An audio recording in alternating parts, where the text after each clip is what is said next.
El misterio de los astronautas.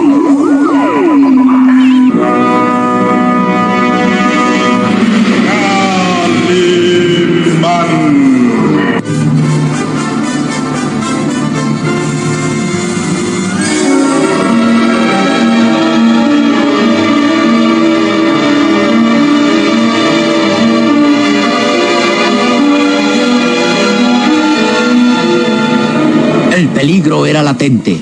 Aquel retraso en desprender la primera etapa del proyectil por fallas mecánicas había ocasionado que tomara una ruta no prevista, con desviación de 8 grados que en el infinito significaba miles de kilómetros. De continuar con el rumbo imprevisto, la cápsula quedaría fuera de control desde la base, incomunicada por radio y televisión. Tal vez el astronauta Fred Haviland se perdería en el espacio. Solo quedaba como último recurso comunicarse por medio de los contactos de emergencia. Mientras más dejemos que el proyectil se aleje de nosotros, más difícil será comunicarnos con el capitán Haviland. Así es, señor. Al desviarse 8 grados de la ruta prevista, está en una órbita lejana a la que no alcanzaremos comunicación. Entonces hay que intentar comunicarnos ahora mismo, antes de que el capitán esté más lejos. Pero ahora, señor, es casi imposible. Lo sé. El capitán Haviland no puede accionar los controles de comunicación. Está bajo los efectos de las fuerzas de gravedad y traslación. No nos queda otro recurso. Más vale intentarlo aunque sea casi imposible. El capitán Haviland no puede accionar los controles de comunicación. Está bajo los efectos de las fuerzas de gravedad y traslación. No nos queda otro recurso. Más vale intentarlo aunque sea casi imposible. El general Clark avanzó firme hacia donde Doris McLaren vigila los sistemas de radio y telecomunicación. Doris, ponga a funcionar el sistema de emergencia de comunicación. Hay que transmitir órdenes al capitán Haviland. Ahora, señor, pero... Ya sé que es imposible, pero lo haremos. Conecte los controles de emergencia. Pero, señor, el capitán no podrá escucharnos. Está semi-inconsciente. Aún así lo haremos. Pero se da usted cuenta, señor. En el caso de que el capitán capte nuestro mensaje, no podrá seguir órdenes. Lo hará. Pero, señor, está semi-inconsciente e inmovilizado. No puede accionar los controles. Conecte la comunicación de emergencia. Señor, obligarlo a moverse provocará un shock nervioso. Es probable que el esfuerzo lo haga perder el sentido y no volverá en sí jamás. Conecte los controles de emergencia. Pero, general... Teniente McLaren, es una orden. Conecte los controles de emergencia de comunicación. Doris se mordió los labios con desesperación. Sabía que aquello podría traer graves consecuencias para el capitán Haviland. Obligarlo a accionar los controles podría provocarle un shock nervioso que lo dejaría en estado de inconsciente. Pero Doris, ante todo, era militar y sabía obedecer las órdenes. Su largo adiestramiento como mujer astronauta la hacía obedecer automáticamente las órdenes superiores, por absurdas que pareciesen. Calimán apretaba los puños al sentirse impotente para ayudar en aquella situación.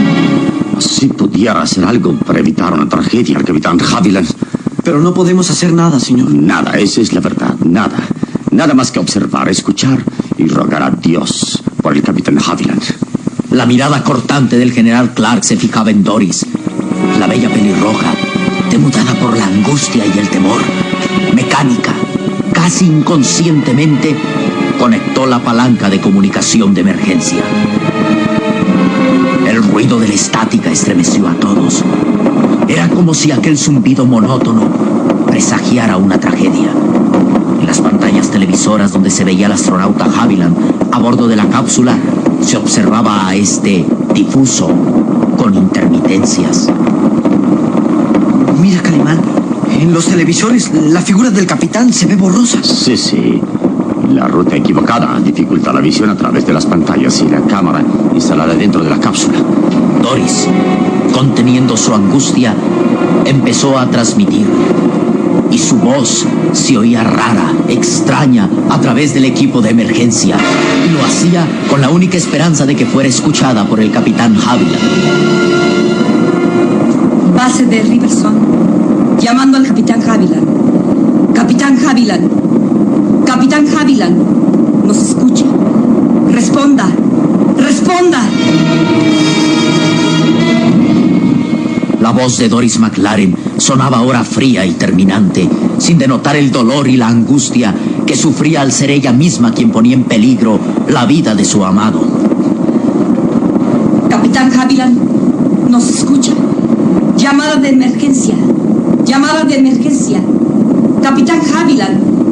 Señor, es inútil. Él no puede. ¡Insista! Sí, señor. Haga lo que de ello depende su vida y del proyecto Cosmos.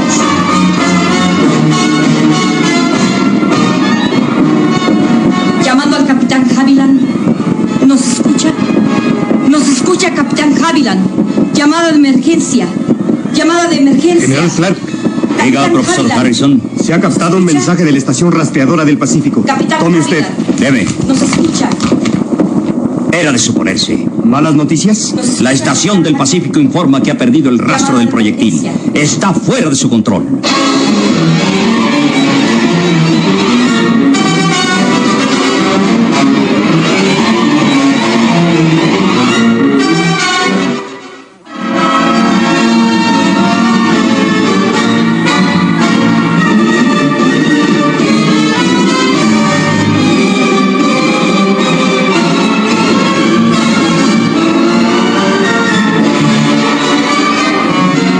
Técnicos, ingenieros, investigadores y científicos permanecían atentos a sus controles. Las cámaras televisoras colocadas en tierra ya habían perdido la imagen del proyectil con la cápsula del Capitán Haviland. Únicamente los controles de radar seguían el paso del proyectil, pero cada vez era más leve la señal de radar.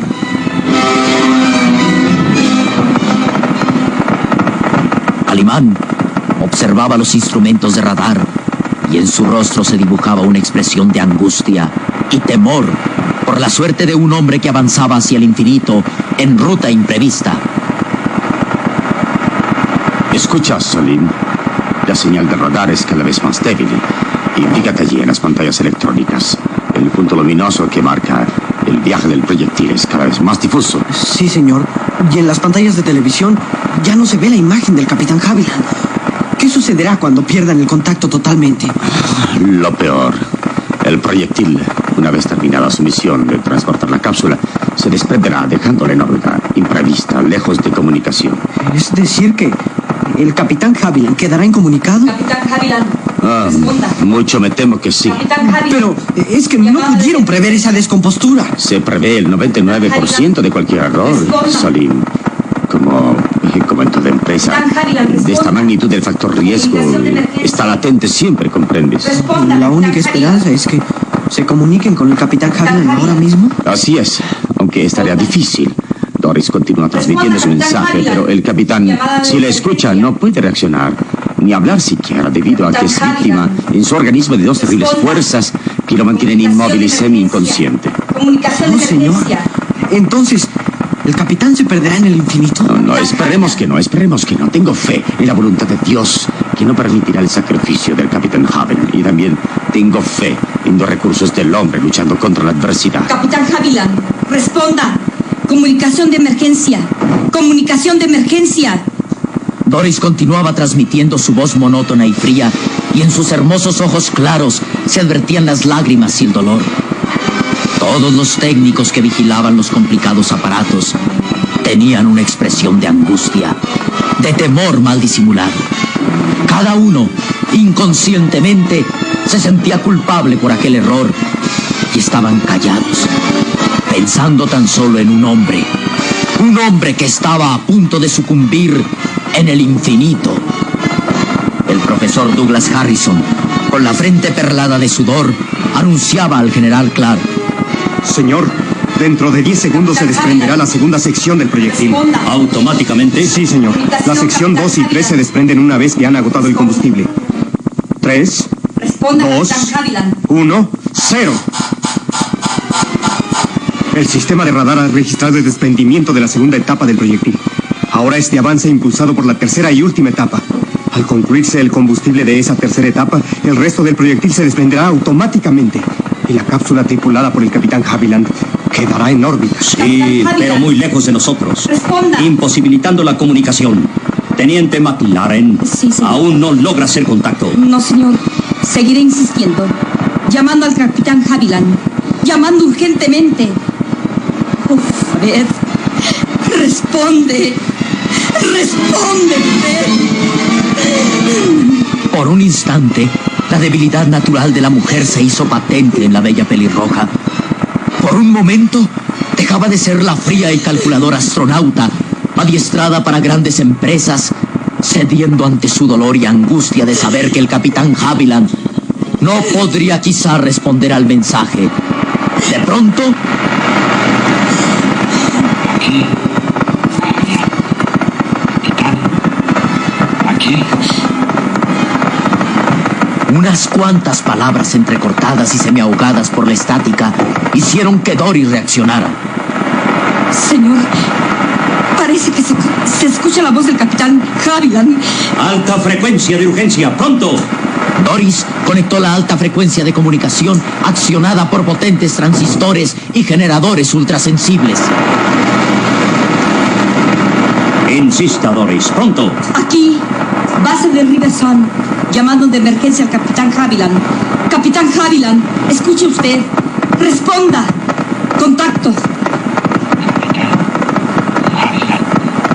Llamando. Capitán Haviland. Llamando. Está lograda la comunicación. Llame el control. Capitán Haviland, ¿escucha usted? Habla el general. Escucho, señor. Escucho. Sabemos que se encuentra en dificultades. Informe su estado físico y mental. Se me dificulta cualquier movimiento. Es como si una terrible fuerza me oprimiera el pecho sin dejarme hablar. Lo sabemos, capitán, pero es necesario que escuche bien. ¡Escuche! Hubo un trastorno que ha cambiado su ruta, ¿comprende? ¿Comprende? Mi ruta. Cambio. Mi ruta. La voz se pierde. Ajuste capacidad tonal, Doris. Sí, señor. Capitán Haviland, ¿escucha usted? Escucho, señor. Mi ruta. Cambio. ¿Cuántos grados? 8 grados. ¿Oye usted bien?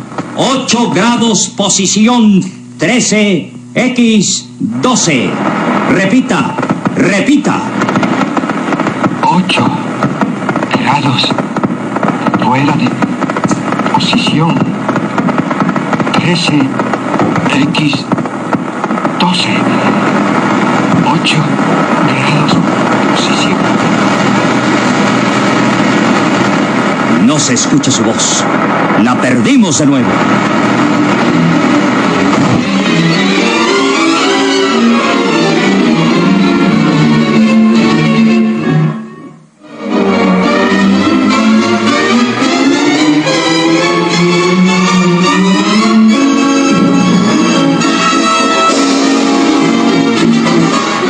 La voz del capitán Haviland se perdía entre la estática. Doris McLaren aumentaba al máximo la potencia de transmisión en alta frecuencia. Capitán Haviland, ¿escucha usted? Estoy 8 grados fuera de posición 13X12. ¿Correcto, señor? Escuche bien, capitán. Usted mismo tiene que accionar los controles del proyectil. Tiene que corregir posición. 8 grados. 8 grados, capitán. ¿Me escucha? Trataré de corregir posición, aunque me es casi imposible mover un solo miembro de mi cuerpo. Trataré de hacerlo. Consérvese lúcido, capitán. Haga un esfuerzo mental. ¿Me escucha? ¿Me escucha? Sí, señor. Lo escucho. Lo escucho. Deprisa, general. Faltan solo unos segundos para que se desprenda la tercera y última etapa del proyectil. La cápsula quedará girando en órbita lejana y no podrá regresar a la órbita prevista. Capitán Haviland. Capitán Haviland. Oh, Fred, vida mía, responde. Haz un esfuerzo sobrehumano. Fred.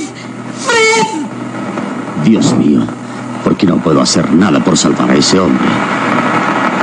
No, mientras no regrese a la órbita trazada, la comunicación por televisión, es imposible que las pantallas del televisor no muestren la figura del capitán.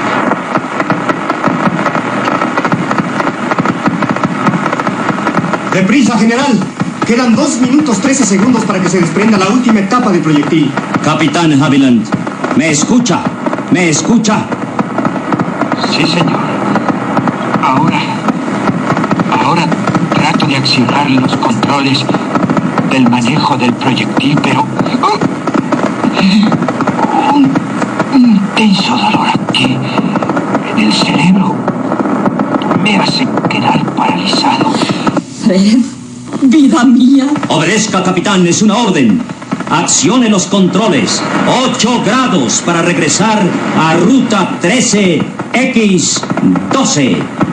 Obedezca, capitán Haviland. Y allá, a miles de kilómetros lejos de la Tierra, en el imponente infinito, el capitán Haviland dificultosamente trataba de accionar los controles para regresar a la ruta prevista. Su voz llegaba débil, casi incoherente. Lo hago, señor. Poco a poco puedo mover las palancas de control. Hágalo, capitán. Hágalo. Es una orden. 8 grados. 8 grados. ¡Deprisa, general! Faltan 30 segundos para que se desprenda la última etapa del proyectil. Ya está, señor. Posición corregida. Posición corregida. ¡Bravo, capitán! Profesor Harrison, cheque posición en sistema de radar. Los controles de radar indican que... El científico miraba intenso las pantallas de radar, mientras un pequeño punto luminoso en las pantallas electrónicas señalaba que... El proyectil está entrando en la órbita señalada. 3 grados, 2 grados, 1 grado... ¡Ya está en la ruta prevista! ¡Bendito sea Dios! 10 segundos para desprenderse la tercera y última etapa del proyectil. 7, 6, 5, 4, 3, 2, 1, 0. Durante esos instantes, todos los técnicos e ingenieros que se mantenían firmes en los controles fijaron su atención en los controles de radar, esperando que registrara a la cápsula tripulada por el capitán Haviland en órbita correcta. Informes precisos, profesor Harrison. Controles de radar funcionando perfectamente. Cápsula localizada. ¡La cápsula está en órbita!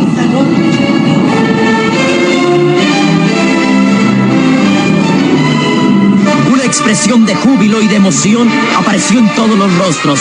Al fin, la cápsula tripulada por el capitán Haviland estaba en órbita correcta, tal y como se había previsto. Lo logró, sí, lo logró el capitán. Lo logró, por fin, caray. Sí, Solín, ha demostrado un control nervioso y físico perfectos. General Clark, la comunicación está correcta. Vean ahí, en las pantallas televisoras. Es él, es Fred. Señores, debemos dar gracias a Dios de haber llevado a cabo la primera parte del proyecto Atlas. El capitán Fred Haviland está en la cápsula girando en órbita correcta.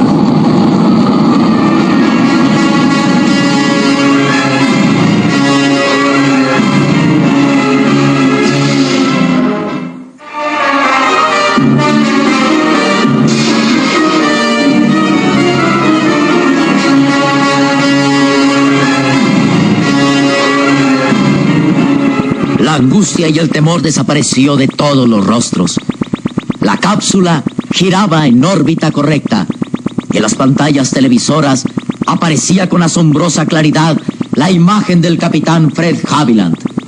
El general Clark tomaba los controles de comunicación. Capitán, ¿me escucha usted? Vea, general, en las pantallas se ve a Fred inconsciente. Capitán, ¿me escucha? Sí, señor. Lo escucho. ¿Cómo se encuentra? Dígame. Bien, señor. Ahora la sensación de ahogo ha pasado. Estoy girando en órbita y todo vuelve a la normalidad. Lo Lo felicito, capitán. Se ha portado usted como un valiente. Ahora lo dejaremos reposar. Comuníquese en cuanto se restablezca. Eso es todo. Fuera contacto. Señores, todos nos merecemos unos minutos de descanso. El proyecto Atlas sigue adelante y nada habrá de impedir. ¿Qué significa esa terrible explosión? ¿Qué?